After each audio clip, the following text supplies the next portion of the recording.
கங்குவா படம் எப்படி இருக்குன்னு பார்க்கலாம். படத்தோட கதை என்னன்னா, கடந்த காலத்துக்கும் இந்த காலத்துக்கும் கனெக்ட் ஆகிற மாதிரி கதையை படமாக பண்ணியிருக்காங்க. படத்தில் கடந்த காலத்துக்கும் ரொம்ப பில்டப் இருக்குது, இந்த காலத்துக்கும் பில்டப்பாக இருக்குது ஹீரோ கேரக்டரு. ஸோ அதனால் எதுவுமே நமக்கு ஒரு பிரச்சனை பெருசாக வர மாதிரி நமக்கு பெருசாக இருக்க மாதிரி தெரிய மாட்டேங்குது. அவரே ஈஸியாக அசால்ட்டாக எல்லா பிரச்சனையும் முடிச்சிடறாரு. அதுதான் இந்த படத்தில் ரொம்ப மைனஸ் ஆகி போச்சு. பில்டப்பாக அந்த மாசம் நம்பி எடுத்திருக்காங்க. ஆனால் அந்த கதையை அடுத்து ஒரு பிரச்சனை வரமாரி ரொம்ப கஷ்டமாக இருக்கிற மாதிரி வந்துச்சுன்னா அது படம் பார்க்குறவங்களுக்கும் அது சின்சியராக பார்க்குற மாதிரி படமாக இருக்குன்னு நினச்சி பார்க்க முடியும்.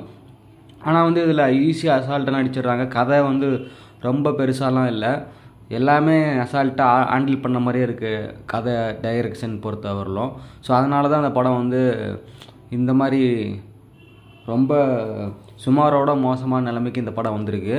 ஸோ இதெல்லாம் இந்த மாதிரி நம்பாமல் கதையை நம்பி எடுத்திருந்தா இந்த படம் நல்லா வந்திருக்கு. ஆனால் அது ஆப்போசிட்டாக பண்ணதுனால படம் டோட்டலி எதுக்குமே இல்லாத மாதிரி அந்த மாதிரி ஆயிடுச்சு படம்.